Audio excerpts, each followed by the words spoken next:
Muy buenas noches, licenciado. Para responder las preguntas indicadas ¿es para usted el turismo un encuentro intercultural? ¿De qué forma o manera sustente? Bueno, el turismo sí o sí es un encuentro cultural. ¿Por qué?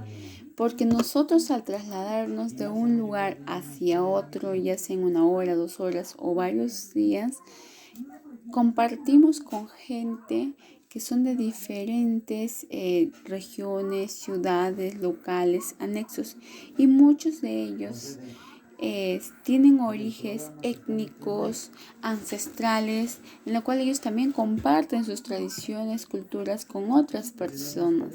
Entonces, esto genera como un puente de conexión y comunicación entre varias personas, y es muy importante lo que hace el turismo, de poder homogeneizar o igualar en una sola sociedad que tienen el mismo interés, que es viajar, no diferenciarlas, no el morenito de acá, el blanquiñoso, o el de otro país, o el de la sierra, selva, costa, que normalmente y comúnmente hacemos el trato con muchas personas, que no debería ser así.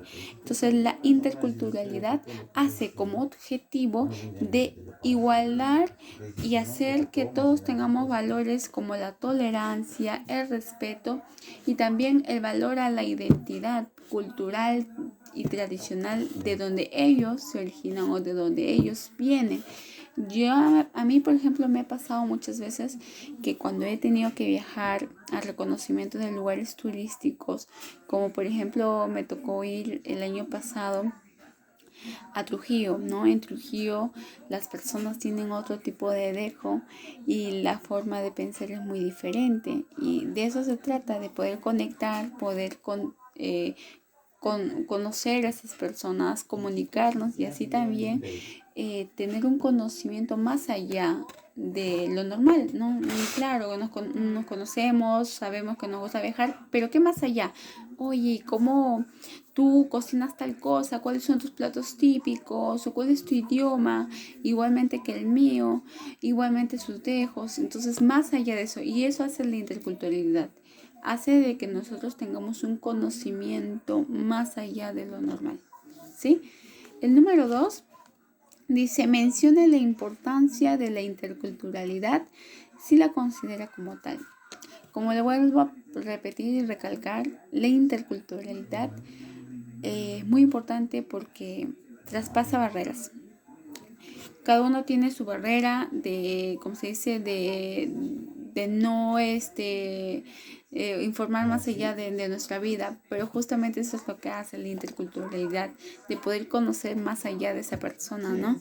De, por ejemplo, muchos de la sierra o de pequeños pueblos van a la ciudad de Lima, y justamente cuando van trabajando ahí se van conociendo, ¿no? Tal vez un limeño va conociendo a una persona de Tarma. La de Tarma tiene diferentes gustos, habrá comido pachamanca, habrá comido, pues, no, sus canchitas con sal, o el saúco con sal o con quesito, algo que los limeños nunca podrían hacerlo porque simplemente es su tradición, ¿no?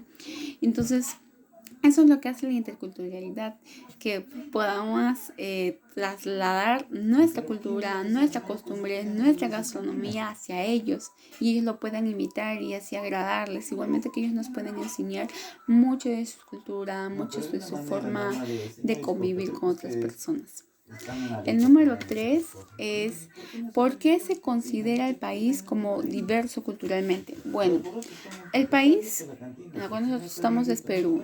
Ellos se originaron bueno, está ramificado por 13 culturas principales, entre ellos la primera civilización, que es Caral, hace más ya de 3200 años antes de Cristo, en la cual se formó como sociedad, como organización. Para hacer cultura, una cultura se trata del conjunto de opiniones, tradiciones, culturas, danzas, artesanías, más que todo que es el idioma, la organización civil que uno puede formar como sociedad. Entonces, por tal motivo, el Perú es multi o pluricultural. nosotros nos derivamos o nos originamos de varias culturas que ya con el tiempo o con la historia han sido trasladadas hoy en día con la modernidad del siglo XXI. Nosotros descendemos de los incas. Pero los incas, ¿de quiénes descendieron? De la cultura tehuanaco, de la cultura paracas. O sea, es un mix de todas esas culturas o se puede decir mini culturas y formaron un total, que es la cultura inca. Y esta cultura inca somos nosotros.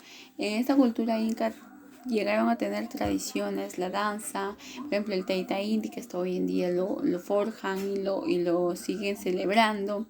Otro tipo de celebraciones que también lo siguen forjando. Entonces eso hace que las pequeñas culturas que hoy en día siempre nos van a, ¿cómo se puede decir?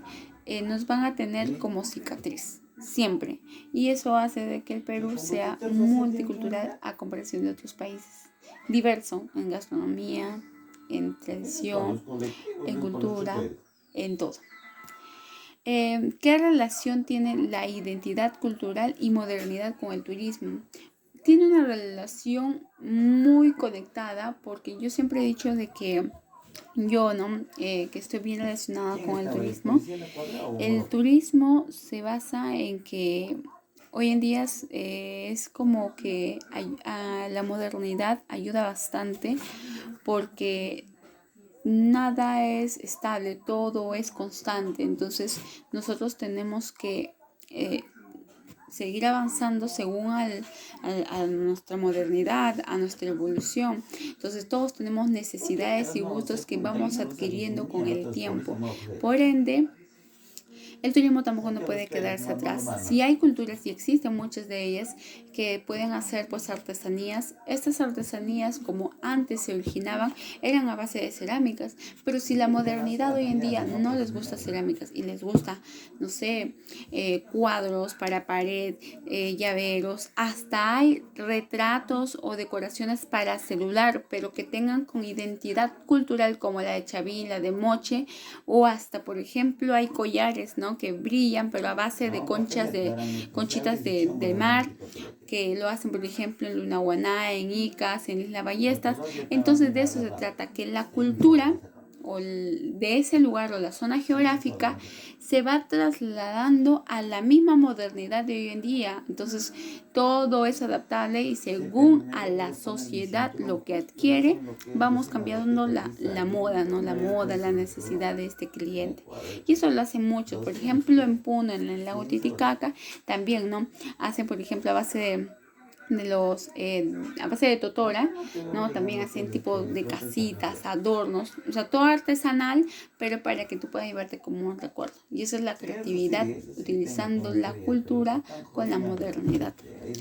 Bien, 5. Mencione con ejemplos sobre los fenómenos mágicos religiosos en tu entorno y realidad. El mágico religioso, como bien sabemos, es según a la utilización de la creencia religiosa, pero con la creencia natural, ¿no? Utilizando lo natural, la naturaleza. Es el misticismo que uno puede utilizar. Y hoy en día el turismo también utiliza eso, como por ejemplo cuando nosotros vamos a la visita de las comunidades nativas ashánicas. Ellos son conocidos pues no como chamanes o como brujos ashánicas, se podría decir, donde te leen la mano, donde te hacen lavado con las hojas vírgenes, que es la limpieza de la brujería. Ellos creen en un ente, no un dios, tal vez sea negativo o positivo, pero eso es lo que hace más, llama más la atención al aspecto turístico, y los visitantes van solamente al circuito turístico por estas expectaciones mágico-religiosas, se podría decir, o espectáculos religiosos, de ver o de presenciar o hasta participar la limpieza y purificación, digamos, de nuestro ser, ¿no? Entonces hay, por ejemplo, personas que se van a Pichanaki, donde van a los médicos naturistas, se le conocen allá, que te hacen la limpieza con el metal, por ejemplo, porque creen que el metal absorbe todas las vibras negativas. O sea, son creencias de la misma zona geográfica, del mismo lugar, de la misma cultura que ellos van desarrollando con el día a día. Igualmente, por ejemplo, en Dharma, sin irnos tan lejos, hay, por ejemplo, personas que te dicen, no, ¿sabes qué? Le puede dar abuelo a tu hijo. Entonces, si tú quieres que no le dé el abuelo, es un tipo de creencia mágico-religiosa, es que para que no le entre maldad al alma de tu niño, entonces tienes que poner un ajo macho. Puedes poner coca, caramelos y cigarro colgado en el cuello o si no en los bolsillos. Entonces, esa es una creencia mágico-religiosa. La limpieza y purificación del alma de un bebé para que no le pueda traer ese mal o ese alma que está a su alrededor. Número 6. Considera que es imprescindible el conocimiento de la antropología de la religión para con el turismo. ¿Por qué? Sí, es muy importante porque el estudio el estudio de la antropología ya lo hemos visto varias veces, es muy importante por el desarrollo de la adquisición de conocimientos del turismo, ¿no? Cómo se van desarrollando, cómo van comportándose día a día ante la sociedad. Y si hablamos mucho más de la religión, entonces es muy importante saber que la antropología estudia la religión, cómo se va comportando las personas dentro de la religión, ¿no? Hay algunas personas que son ateas, otras que creen en diferentes religiones. Entonces, para ello también se hace un respeto de este tipo de creencia religiosa, ¿no? La antropología estudia eso, ¿no? Cómo el evangélico se comporta con cristiano y cómo una persona, digamos, musulmana se puede comportar con un católico.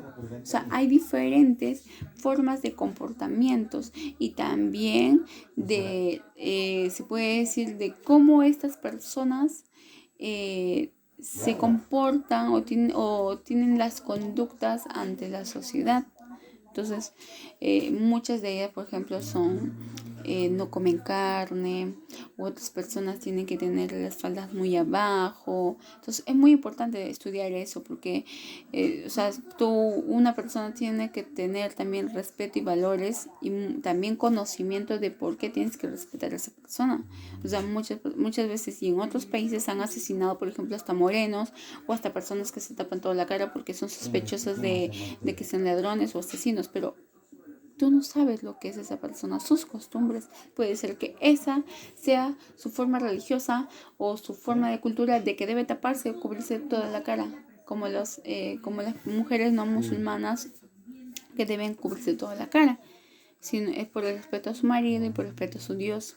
Entonces de eso se trata y la antropología eso nos da a entender, ¿no? Que si tú no lo conoces, ¿quién lo va a conocer? Entonces eso es lo que nos facilita el conocimiento y nos abre la luz el aspecto religioso ante sus conductas dentro de la sociedad. Y mucho más, ¿no? Si hablamos en el turismo, por ejemplo, a mí me ha tocado, y doy ejemplo, de que yo he llevado a turistas evangélicos hacia la zona de la selva central. El 50% se sintieron ofendidos de ver cómo los ashánicas prendían la fogata y se ponían a bailar, porque para ellos su Dios los iba a castigar. Y el otro 50% que eran jóvenes dijeron que no, que era normal, porque Dios les iba a castigar si estaban bailando una danza costumbrista del lugar y que no era fuera de lo común o reggaetón o falta de respeto. Y hasta tuvieron que castigarlos, ¿no? De que iban a ayunar y ese tipo de cosas. Entonces es su forma de creer y se les respeta. Claro que a veces un poco da risa porque están equivocados, ¿no? Porque Dios, en el caso de Dios es para todos, también respeta las culturas. O sea, hay mucho tipo de culturas y en este caso esta cultura ashánica pues festejan y celebran con sus bailes y no es nada de malo, puede festejar y respetar lo que ellos les ofrecen. Siguiente pregunta. ¿Cómo crees que se realizará o se dará las diversas actividades del turismo post pandemia? Bueno, yo estoy más enterada de eso.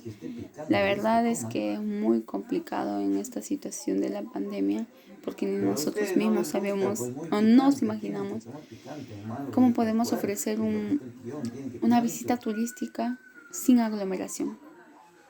Es muy complicado imaginarnos cómo podemos ofrecer un paquete turístico de 15 personas a 8, ¿no?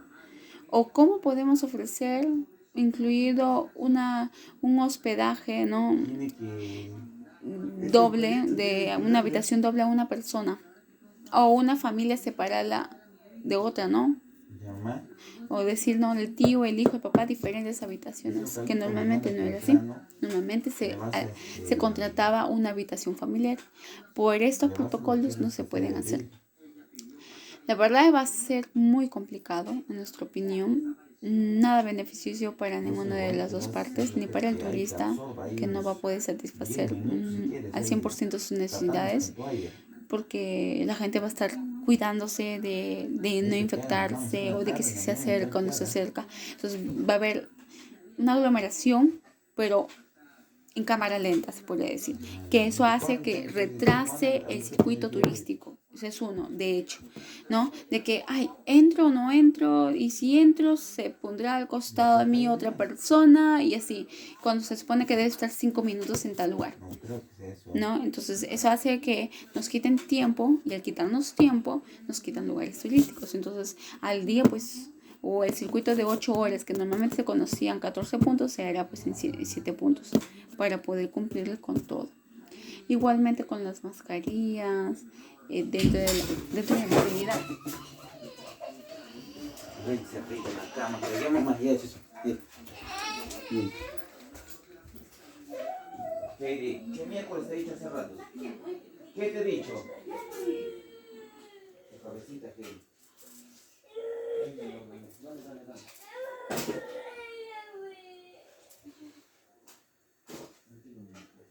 ¿Qué te he dicho? Pero lo único que haces es mirar tu televisión. ¿Qué televisión, güey?